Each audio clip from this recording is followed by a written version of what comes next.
할렐루야. 예수 그리스도 이름으로 하나님 말씀 함께 나누시도록 하겠습니다. 오늘 함께 은혜 나누실 말씀은 사도행전 4장 1절에서 22절까지 말씀이 되겠습니다. 4장 1절에서 22절까지 말씀 저와 함께 교독하겠습니다. 제가 먼저 읽겠습니다. 사도들이 백성에게 말할 때에 제사장들과 성전 맡은 자와 사두개인들이 이르러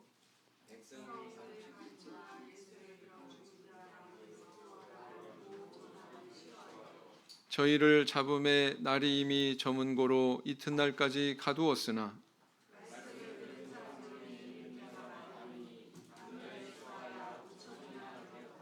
이튿날에 관원과 장로와 서기관들이 예루살렘에 모였는데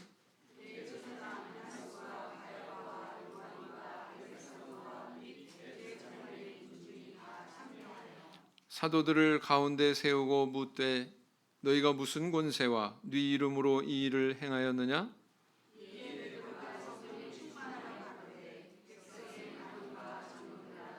만일 병인에게 행한 착한 일에 대하여 이 사람이 어떻게 구원을 얻었느냐고 오늘 우리에게 질문하면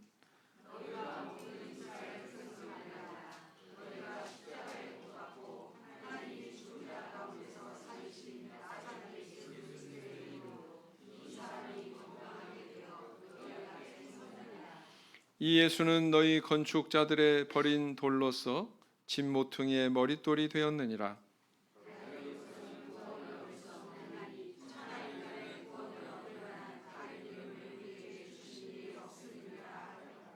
저희가 베드로와 요한이 기탄 없이 말함을 보고 그 본래 학문 없는 범인으로 알았다가 이상히 여기며 또 그 전에 예수와 함께 있던 줄도 알고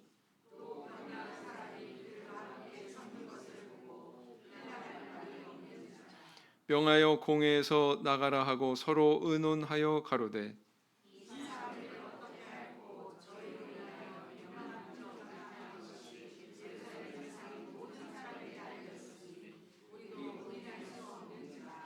이것이 민간에 더 퍼지지 못하게 저희를 위협하여 이후에는 이 이름으로 아무 사람에게도 말하지 말게 하자 하고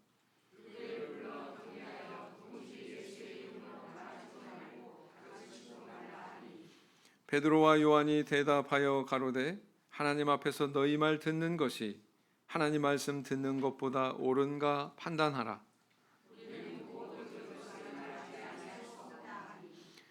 관원들이 백성을 인하여 저희를 어떻게 벌할 도리를 찾지 못하고 다시 위협하여 놓아 주었으니 이는 모든 사람이 그 된 일을 보고 하나님께 영광을 돌림이로라. 네. 고대인들이 쓰는 농기구 가운데 트리볼룸이라고 하는 그런 농기구가 있습니다. 이 농기구는 우리나라 도리깨처럼 곡식 나다를 막 이렇게 두드려 때려가지고 껍질을 벗기는 그런 도구거든요. 그러니까 서양의 도리깨다 이렇게 생각하시면 될 것 같습니다. 그런데 이 트리블룸이라고 하는 이 농기구에서 트리뷸레이션이라고 하는 영어 단어가 유래했다고 합니다. 트리뷸레이션은 무슨 뜻이냐면 고난 이런 뜻이거든요.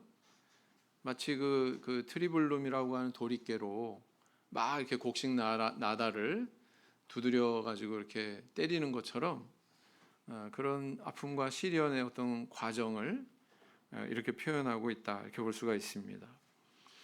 그런데 이렇게 곡식을 타작하는 과정이 없다면 곡식이 곡식으로서의 가치가 있을까요? 없겠죠. 도리깨질을 해서 그 껍질을 벗겨내야만 비로소 이제 그 곡물로서의 가치를 발현할 수 있다 이렇게 볼 수가 있습니다. 뭐 곡물만 그런 게 아니고요. 사실은 사람도 그렇다 이렇게 볼 수가 있습니다. 하나님께서 쓰실 합당한 그런 일꾼, 합당한 인재가 되기 위해서는 하나님께서는 반드시 이런 고난의 과정을 통과하게 하신다라는 것이죠. 그래서 이렇게 훌륭한 하나님의 일꾼들을 성경에서 보면 그 공통점이 뭐냐? 바로 이런 고난의 과정을 거쳤다는 것입니다. 모세는 어떠했습니까?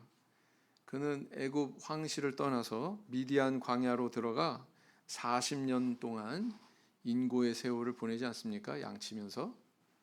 그런가 하면 요셉은 어떠했습니까? 애굽의 종으로 팔려갔고 또 그것도 모자라서 죄수의 신분으로 감옥에도 들어갔고 그러면서 또 인고의 세월을 보냈었거든요. 다윗은 또 어떻습니까?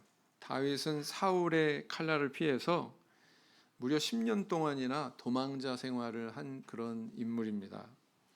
그래서 이렇게 성경 속의 위인들을 보면 그 화려한 신앙의 뒷전에는 하나같이 이런 고난의 그림자들이 있었다는 것을 우리 발견하게 되죠.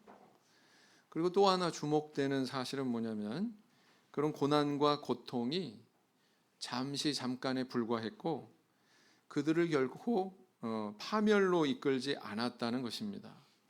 이사야 28장을 보겠습니다. 이사야 28장 28절에서 30절까지 말씀이 되겠습니다. 이사야 28장 28절에서 30절까지 말씀이 되겠습니다. 이사야 28장 28절에서 30절 같이 읽겠습니다. 시작. 곡식은 부수는가? 아니라 늘 떨기만 하지 아니하고 그것의 수레바퀴를 굴리고 그것을 말굽으로 밟게 할지라도 부수지는 아니하나니 이도 만군의 여호와께로서 난 것이라 그의 모략은 기묘하며 지혜는 광대하니라 그랬어요. 자, 이 말씀에 분명히 나타나 있죠. 네.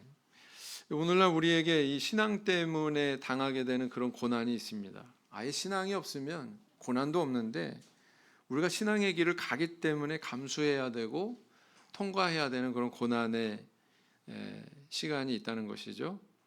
만약에 우리가 그와 같은 상황을 만난다면 우리는 어떻게 하나님 앞에 신앙의 정신을 나타낼 것이며 또 어떤 믿음의 태도로 그것을 대처해야 될까요? 오늘은 이 베드로와 요한 사도가 감옥에 갇히게 되는 그 사건을 통해서 이런 주제에 대해서 함께 생각하고 은혜를 나누는 시간을 가지고자 합니다. 자, 오늘 본문의 전반부에 보면 초대교회에 대단히 경사스러운 그런 일이 일어난 것을 알 수가 있습니다. 베드로 사도가 3장의 내용이죠. 3장에서 성전 미문의 하체장애자를 일으키는 이 기적이 계기가 돼서 솔로몬 행각에 사람들이 모여들고 그 모여든 사람들한테 설교를 하니까 그 설교를 듣고 무려 5,000명이나 되는 사람들이 이렇게 초대교회 공동체의 성도가 되었습니다. 자, 오순절보다도 2,000명이나 더 많네요. 이게 얼마나 대단한 사건이에요. 얼마나 기쁘고 감동스러웠겠습니까? 그런데 우리 성어에 호사다마 이런 표현이 있지 않습니까? 좋은 일일수록 마가 많이 낀다. 그런 말이 있는 것처럼 강력한 이런 성령의 역사가 있는데 더불어서 마귀의 역사도 못지않게 일어났다는 것을 우리 본문에서 발견할 수가 있습니다. 4절과 5절이 굉장히 대조되죠. 4절에서 뭐라고 기록하고 있어요? 믿는 자가 많으니 남자의 수가 약 5천이나 되었더라. 좋은 일이에요, 나쁜 일이에요? 좋은 일입니다. 기쁜 일입니까, 아닙니까? 기쁜 일이죠. 근데 어떻게 기록하고 있어요? 또 3절, 5절이 아니라 3절이죠. 저희를 잡음에 날이 이미 저문고로 이튿날까지 가두었으나 그랬어요. 베드로와 요한을 어떻게 했어요? 체포해가지고 감옥에 가뒀어요. 좋은 일입니까? 나쁜 일입니까? 나쁜 일이죠. 그래서 이렇게 좋은 일과 나쁜 일이 같이 성경에 이렇게 기록되고 있는 것을 우리 발견하게 됩니다. 그러나 결과는 어떻게 됐습니까? 사도들이 순교한 것도 아니에요. 가혹한 처벌을 받은 것도 아니고 23절에 보시면 오늘 읽은 말씀은 넘어섭니다만 23절에 사도들이 노임에 이렇게 기록하고 있죠. 놓였어요. 무사히 석방이 됐습니다. 자, 무사히 석방이 된 결과 교회에 어떤 영향을 끼쳤을까요? 교회에 오히려 사기가 오르고 성도들의 막 믿음이 견고해졌을 것으로 저는 예측을 합니다. 그 이후의 내용을 기록하면 분명히 그랬을 것 같아요. 막 모인 곳에 막 그냥 진동하는 그런 기도도 하나님 앞에 드리고 뭐 그러지 않았습니까? 이렇게 고난의 상황을 잘 감내하니까 오히려 좋은 결과가 오더라라는 것입니다.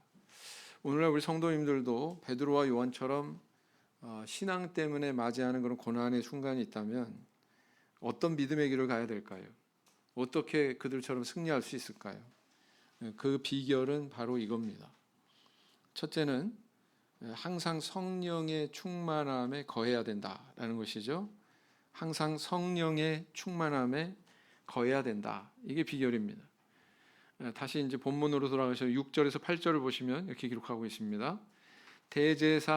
제사장 안나스와 가야바와 요한과 알렉산더와 및 대제사장의 문중이 다 참여하여 사도들을 가운데 세우고 묻되 너희가 무슨 권세와 네 이름으로 이 일을 행하였느냐? 이에 베드로가 성령이 충만하여 가로되, 어떻게 해서 이야기했다고요? 어떻게 해서 가로되?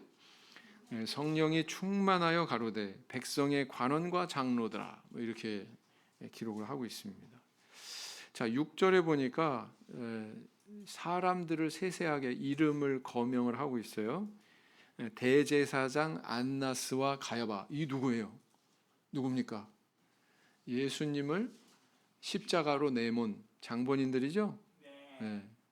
안나스의 뜰에서 예수님께서 거기서 신문받고 막 모욕당하고 그러지 않았습니까? 네. 그리고 또 알렉산더와 요한과 알렉산더와 그 문중이 다 참여하여 그랬어요. 자, 이렇게 세세하게 기록하고 있는 것은 바로 이 사도들이 서 있는 그 장소가 어떤 장소인지를 가르쳐주고 있는 거예요. 어떤 자리라는 것입니까? 예수님을 십자가로 내몬 그 무시무시한 사내들인 공회, 말하자면 국회예요. 국회. 이스라엘 사람들의 국회다, 이렇게 표현할 수가 있습니다. 그 사내들인 공회원들 앞에 이 베드로와 요한이 섰다, 이것을 지금 이야기하고 있는 겁니다. 네. 혹시 예수님처럼 체포돼 가지고 막 이렇게 막 채찍질 당하고 신문 당할 수도 있잖아요. 만약에 거기서 더 나간다면 스승이신 예수님처럼 십자가에 달려가지고 처형될 수도 있는 거잖아요. 그런 아주 무시무시한 그런 자리임에도 불구하고 베드로를 보세요. 8절에 성령이 충만하여 가로되 그랬어요. 네. 불과 얼마 전까지만 해도 막 예수님 그 십자가에 달리신 후에 여전히 두려워해가지고 다락방에 이렇게 숨어 지내던 그들 아니었습니까? 그런데 오순절에 성령을 받고 나서 완전히 변했습니다. 더 이상 두려움과 공포가 그들을 지배한 것이 아니고 담대하게 이렇게 증거하고 있는 그런 베드로의 모습을, 두 사도의 모습을 발견하게 되거든요. 비결이 뭐였습니까? 성령이 충만했다라는 것입니다. 여러분, AD 1세기의 로마 제국은 굉장히 전성기였어요. 반면에 기독교에는 핍박이 가장 극심한 고난의 시기였습니다. 사람들은 로마 황제를 신으로 선언하고 신처럼 그렇게 숭배할 것을 요구했습니다. 그렇게 강요했어요. 근데 기독교인들은 어땠습니까? 나의 주님은, 나의 임금은 오로지 예수뿐이다, 이 고백하면서 형장의 이슬로 사라졌습니다. 네. 교회 성도들은 체포돼 가지고 원형 경기장에서 사자밥이 되거나 머리에 구멍이 뚫려서 인간 양초가 되거나 밤에 불을 밝히는, 또 십자가에 달려서 불태워져 죽임을 당하거나 톱으로 또 켬을 당해서 죽임을 당하거나 사지가 이렇게 당겨져 가지고 찢어져 가지고 죽임을 당하기도 하고요. 참 핍박하고 그들을 고문한 모습도 참 가지가지였습니다. 네. 그렇게 혹독한 핍박이 있었음에도 불구하고 참 희한한 사실은 뭐냐면 기독교 신앙이 잦아든 게 아니에요. 기독교 신앙이 쇠퇴한 게 아니에요. 그런 가운데서도 더 강력하게 로마 제국이 지배하는 전 세계로 이 복음이 뻗어 나갔던 것입니다. 그 역동적인 신앙을 증거하는 유적이 있다고 그랬죠. 뭐라고 그랬습니까? 로마에 가장 그 핍박이 극심했던 곳에 하나거든요. 로마가. 근데 거기에 지하에 뭐가 있어요? 카타콤이 있다고 그러지 않습니까? 900km예요. 900km. 그 거리를 다 토탈하면 900km입니다. 서울, 부산을 왕복하고도 남는, 서울에서 부산까지 왕복하고도 더, 한 청주까지는 더 내려와야 되는 그런 거리 아닙니까? 참 어마어마한 그런 유적이죠. 로마의 핍박을 피해서 기독교인들은 지하 도시를 건설하고 그 속에서 신앙의 자유를 누렸던 것입니다. 참 강하죠. 참 담대하죠. 근세사에도 우리는 비슷한 사례를 발견합니다. 중국은 1966년 문화대혁명 이후에 어떤 일이 일어났느냐? 모든 종교를 근절시켰어요. 회당을 다 공산당으로 다 압류했고요. 교회가 자기 건물을 소유할 수 없었습니다. 집회의 자유가 없습니다. 집회의 자유가 없으니까 당연히 뭐예요? 종교교육이 있어요, 없어요? 일꾼 양성이 있어요, 없어요? 없어요. 불가능해요. 근본적으로 불가능해요. 중국에 왜 이렇게 목자님이 적어요? 과거 역사가 그래서 그래요. 키워질 수가 없었습니다. 환경이 그럴 수가 없었어요. 중국에서 활동하던 외국 선교사들은 모두 추방됐고 개인적으로 성경책을 소지할 수도 없었습니다. 그런데 그런 암흑기 40년의 세월을 보낸 뒤에 어떤 결과가 일어났을까요? 중국에, 우리 교회 얘기만은 아닙니다. 보편적인 기독교 얘기예요. 기독교 신앙이 무려 100배나 성장했습니다. 100배나. 참 놀라운 사실이죠. 우리 참회수교회도 예외가 아니었어요. 그 암흑기를 거치는 동안에 우리도 동일하게 그렇게 성장했습니다. 그래서 지금 현재 전 세계에서 가장 신앙인이 많은, 성도가 많은 나라, 집계는 완벽하게 할 수 없지만 어디가 제일 많아요? 대만보다도 많아요. 대만이 아니에요. 대만은 5만밖에 안 돼요. 중국은 밝혀진 것만 20만. 어떤 신문 기사를 보면 우리 교회를 다룬 신문 기사도 있습니다. 근데 보면은 강소성 어디에 해가지고 100만은 좋게 될 거다. 이렇게 예측하는 데도 있어요. 집계를 할 수가 없어요. 왜요? 총회라는 조직이 없으니까. 총회라는 조직을 통해서 뭔가 컨트롤을 할 수가 없으니까, 통제를 할 수 없으니까 정확한 집계를 할 수가 없어요. 하얼빈 성에는 두 블록 건너에 있는 지역에 있는 우리 교회를 두 블록 이쪽에 있는 교회가 수십 년 동안 이 교회가 있다는 것도 존재조차도 몰랐어요. 교회 건물에 모인 게 아니기 때문에. 그게 중국입니다. 참 놀랍죠? 네. 오히려 이런 핍박의 그늘 속에서 교회가 이렇게 성장했더라라는 것입니다. 참 놀라운 사실이죠. 네. 과거의 이와 같은 역사가 우리에게 주는 교훈이 있습니다. 교회는 아무런 핍박과 고난이 없을 때 그때 신앙의 꽃을 피우는 것이 아니라 사실은 오히려 고난과 핍박 아래서 더 강하고 더 크게 성장하는구나. 이걸 우리에게 분명히 가르쳐주고 있다는 것이죠.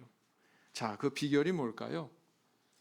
하나님이 동행하시기 때문에 그렇습니다.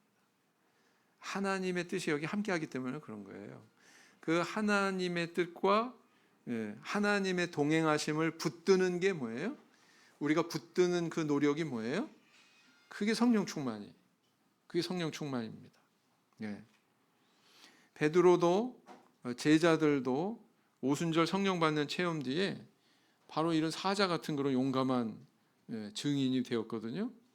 오늘날 우리도 마찬가지다라는 것입니다. 우리가 핍박과 고난을 이렇게 감내하고 이겨낼 수 있는 가장 근본적인 것은 바로 성령 충만함에 있다라는 것입니다. 여러분, 성령 충만함과 술 취함의 공통점이 있대요.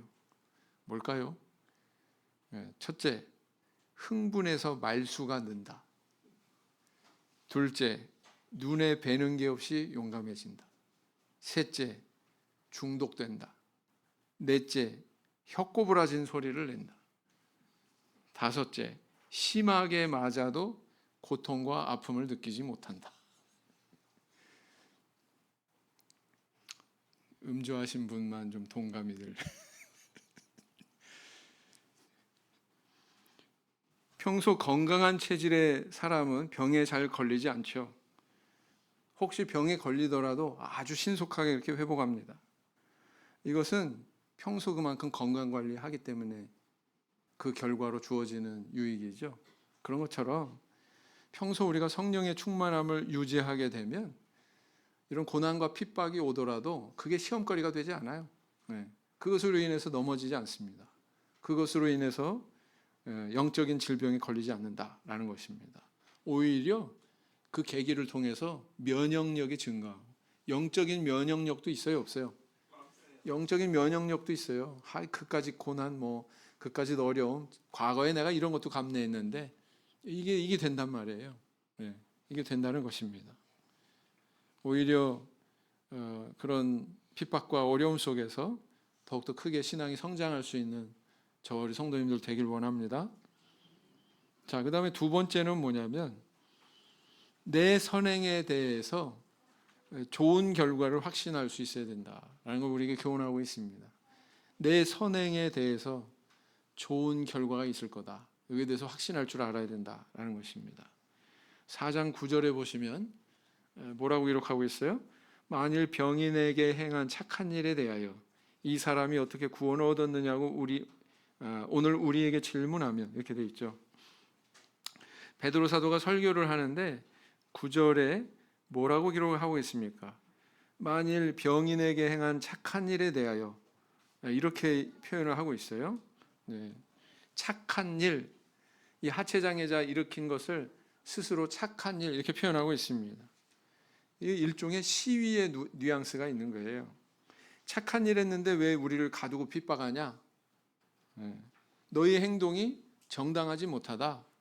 오히려 상대방을 질책하는 그런 뉘앙스가 여기에 담겨져 있는 것입니다.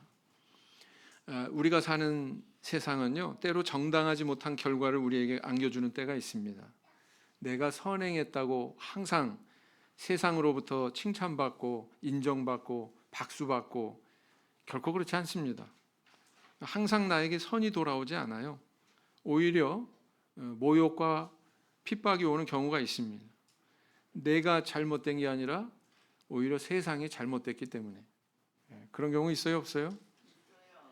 정직하면은 직장에서 고지식하다고 막 그러고, 직장에서 선행하면은 아이고 월급날 가까운다고 티낸다고 그러고, 아주 순수한 그런 행동을 나타내면은 새님이라는 둥 이러면서 비아냥거리고, 그게 세상일 수 있다라는 것입니다. 베드로를 보세요. 베드로가 기적을 행하는 일을 하지 않았다면 핍박 받을 일이 있어요, 없어요? 핍박과 고난이 있어요, 없어요? 없었겠죠. 베드로와 요한이 이렇게 장애인을 치유하는 그 마음의 뿌리는 뭐가 있었어요? 한 영혼을 참 불쌍히 여기는, 저 사람 꼭 낫게 해주고 싶다, 저 사람 걷게 해주고 싶다, 내가 줄 수 있는 게 뭐지? 이런 마음의 뿌리가 있었기 때문에 그 선행을 하지 않았습니까? 비난받고 이런 거 염려하고 주저하고 그러지 않았단 말이에요. 한 영혼을 사랑하는 순수한 동기에서 행하지 않았습니까? 그럼에도 불구하고 이렇게 핍박과 고난이 있었다는 것입니다.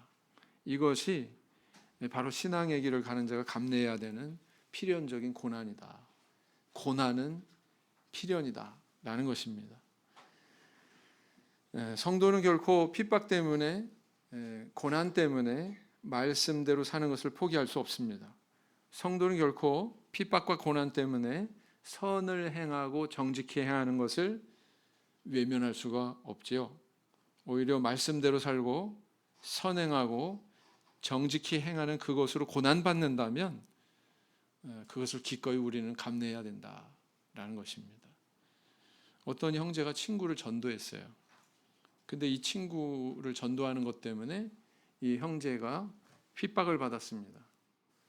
전도한 그 형제 어머니가 우리 아들 이상한 교회 데리고 가서 망쳐놨다 이러고 따지는 거예요. 미워하고 막 집에 오지도 못하게 하고 막 그러는 겁니다. 근데 또 원망 당할 일을 또 당했어요. 뭐냐면은 그 전도된 친구가 우리 교회 자매와 결혼했습니다. 근데 고부간의 관계가 안 좋았던가 봐요. 그래가지고 비난의 화살이 어디로 왔느냐. 저 녀석이 우리 아들 전도하지 않았으면 이 교회 다니는 저 여우 같은 며느리 보지도 않았을 텐데 이 교회 들어오게 하는 바람에 또 저렇게 여우 같은 며느리 맞아들여서 내가 이렇게 마음고생한다 이러면서 또 원망을 하더랍니다. 그러나 그 형제는 상처받지 않았습니다. 오히려 감사했어요. 친구가 이렇게 참교회 안에 들어오는 것에 대해서 감사했고요. 그리고 또 친구에게 좋은 또 신앙 안의 배필을 만나게 해주신 것에 대해서 또 감사했습니다. 그러니까 뭘 주목하느냐, 무엇에 귀를 기울이느냐 이게 중요한 거죠. 원망의 그런 상처보다 그로 인해서 기쁨과 보람을 주목했기 때문에 그 아무 문제가 되지 않았다는 것입니다. 그런 비난의 화살이. 부디 이런 신앙을 품는 저 성도님들 되기 원합니다. 사람 몰라줘도 하나님은 아신다. 또 하나님이 이런 은혜 주신다. 이 사실에 눈을 뜨시고 발견하시고 그것으로 만족하고 기뻐할 수 있는 저 성도님들 되길 원합니다. 베드로전서 2장 20절 말씀 보시겠습니다. 베드로전서 2장 20절 말씀.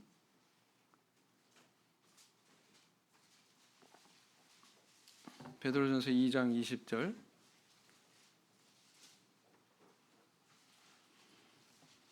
베드로전서 2장 20절 같이 읽겠습니다. 시작. 죄가 있어 매를 맞고 참으면 무슨 칭찬이 있으리요? 오직 선을 행함으로 고난을 받고 참으면 이는 하나님 앞에 아름다우니라. 하나님 앞에 어떻다고요? 아름다우니라. 하나님 앞에 아름답게 발견이 된다면 그것으로 족하다. 그런 뜻 아니겠습니까? 자, 셋째, 또 우리에게 뭘 교훈해 주고 있습니까? 살아계신 그 하나님의 역사를 주목할 수 있어야 된다.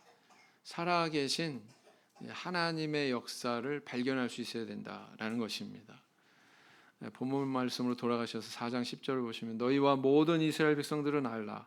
너희가 십자가에 못 박고 하나님이 죽은 자 가운데서 살리신 나사렛 예수 그리스도의 이름으로 이 사람이 건강하게 되어 너희 앞에 섰느니라 그랬어요. 베드로는 이 공회원들 앞에서 예수님 십자가의 책임을 묻습니다. 추궁하고 있어요. 오히려 뭐라고 그래요?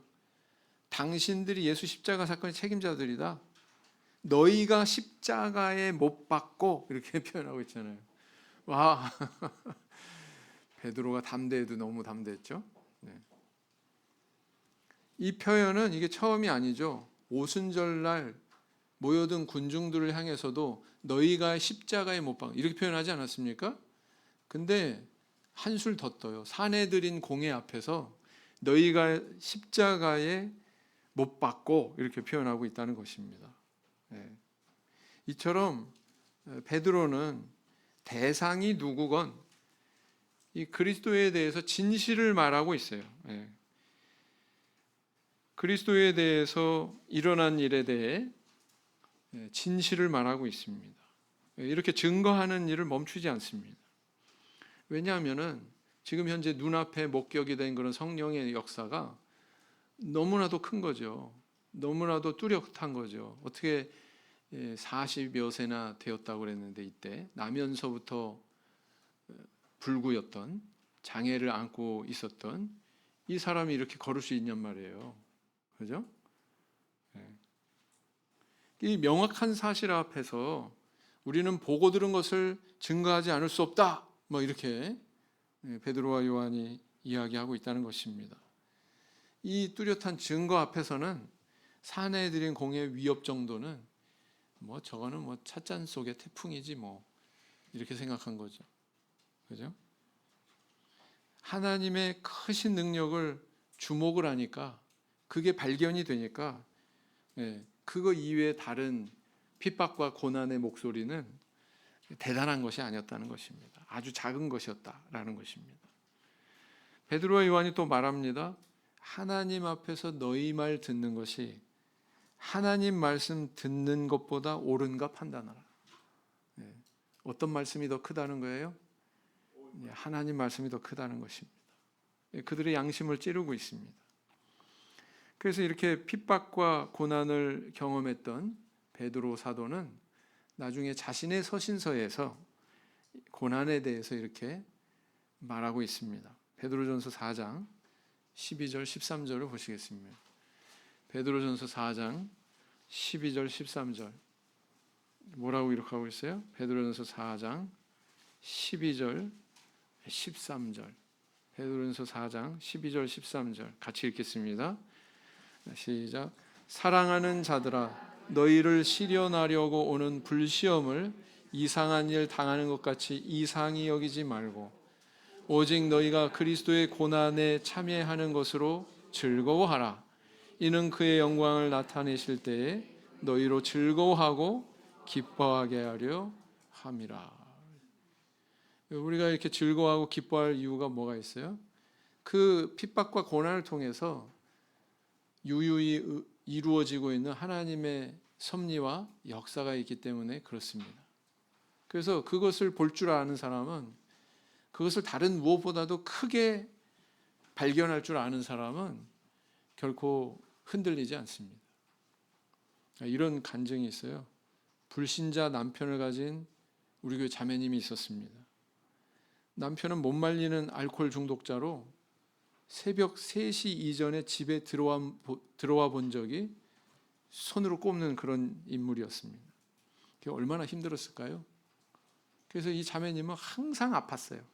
몸이 연약해 있고 스트레스 받으니까 항상 뭐 자기 스스로 침술 배워가지고 수지침 놓고 막 그런 분이었습니다. 이혼을 생각한 게 한두 번이 아니었습니다. 굉장히 심각한 거죠. 그 부부 사이에 두 아들이 있었는데 차남은 건강한 반면 장남은 좀 몸이 허약했습니다. 그래서 아버지는 이 아들들에게 평생 애정 표현 한번 해본 적이 없고요. 그러던 가운데 어느 날 큰아들이 유전적인 그런 장기의 약함으로 쓰러졌습니다. 그래서 병원에 입원하게 됐어요. 장기관이 파열이 된 겁니다. 폐가 기흉으로. 그렇게 이제 아들이 병원에 입원하게 되고 막 이러니까 불신자 남편이 믿지도 않은 하나님을 찾기 시작했어요. 하나님께 기도하기 시작했습니다. 교회는 그 가정에 신방 가면서 복음을 전했죠. 참 희한한 것은 이 아들이 이미 숨이 넘어가도 전혀 이상하지 않을 상황인데 죽지 않고 목숨이 유지되고 있었다는 사실입니다. 뇌경색이 시작됐고요. 심장도 이미 손상이 됐어요. 그럼에도 불구하고 여전히 생명이 붙어 있었습니다. 의사들도 야, 참 신기하다. 이렇게 이해할 수 없는 그런 광경을 목격을 했습니다. 그런데 그 상황 속에서 이 아버지가 어떤 생각을 했냐면 진짜 하나님이 계신가 보다. 이렇게 생각을 하게 된 거예요. 그리고 교회의 권고를 받고 아들이 그 병원에서 누워있는 그 기간에 세례를 받았습니다. 그리고 세례를 받은 지 얼마 되지 않아서 큰아들은 하늘나라로 갔습니다. 그 어머니인 이 자매가 나중에 이렇게 말했어요. 하나님은 아들의 생명은 취하셨지만 남편에게 새 생명을 주셨습니다. 그 말이 맞죠? 네. 불신자건 성도이건 모든 사람들이 다 인생을 살아가는 길에 이런 고난이 분명히 있습니다. 그건 필연입니다. 중요한 것은 우리 하나님 믿는 성도들은 그 과정에 하나님께서 이루시고자 하시는 어떤 선한 뜻과 목적이 있기 때문에 나에게 이렇게 고난을 주신다. 이것을 깨달아 알아야 된다는 거예요. 이것을 통해서 또 하나님께서 또 놀라운 어떤 은혜를 주시기 위해서 나한테 지금 핍박과 고난을 주시는 거다. 이것을 믿음으로 받아들일 줄 알아야 된다는 것입니다. 그리고 자기 삶의 현장에서 그런 실상을 발견해내는 것, 이게 우리 성도님들이 해결해야 되는 과제다라는 것입니다. 우리 하나님은 악한 분이 아니에요.